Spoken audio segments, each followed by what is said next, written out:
Glenys Wilmot, Labour MEP for the East Midlands. What do you make of this vote today? It's very complicated, but taking some particular aspects. Firstly, e-cigarettes. What do you make of how the Parliament voted today?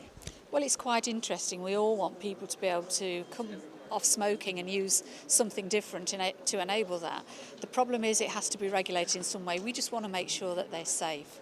So it's interesting. I think the government is wanting to go further. The government is certainly wanting to regulate as a medicine, but we'll have to wait and see what happens. So the way MEPs voted, it wouldn't be, in fact, regulated as a medicine, but there would still be some kind of regulation, including, for example, making sure that the e-cigarettes weren't sold to minors, even if it's not as far as you might have wanted to go. Are you still welcoming the fact that there will be some regulation if this goes ahead?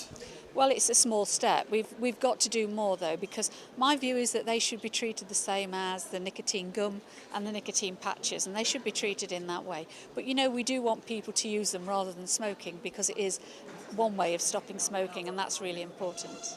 I mean, there was a lot of lobbying going on ahead of this vote, not least from e-cigarette users, many of whom were saying that too much regulation could see less e-cigarettes available, and that would be a problem for them getting hold of things that they say have kind of transformed their lives for many ex-smokers. Yeah.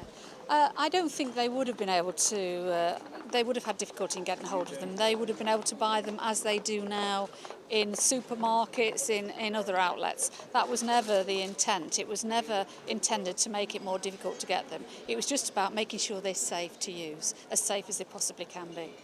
Do you think this process is now going to continue and there'll be extensive negotiations? Do you think you can use that time to strengthen them further, which seems to be what you'd like to see? Well, we'll have to see. The Council's position is stronger than the Parliament's position. So, in other words, the governments across the EU want them to be treated as medicines. So it'll be interesting to see what happens in the negotiations. But, you know, we all want the same thing. We want them to be safer to use, and we want people to stop smoking. And if this is one way they can use to stop smoking, well, then that's good. And there were many other aspects to this report, done of course by your colleague Linda McAvan. For example, she looked at issues of plain packaging. That's also been a very big issue in the UK. The Parliament voted for 65% of the pack to be covered with pictures and text. What do you make of that idea, which again wasn't as strong as was originally proposed by the EU? No, in our committee we voted for 75% warnings on the packet. But, you know, we ought to follow the example, in my view, of Australia, New Zealand, Brazil, even Uruguay have got better measures than we have in place in the UK. So I hope the UK government will look at this seriously. They have discussed having standardised packaging in the past, and I hope they'll have another look at it. And you mentioned there are other countries elsewhere in the world that have different ways of doing things. Canada's been another example that Linda McAvan's talked about in the past. What do you make of what's happened there? And was that an example that you would have liked to have seen followed here in Europe?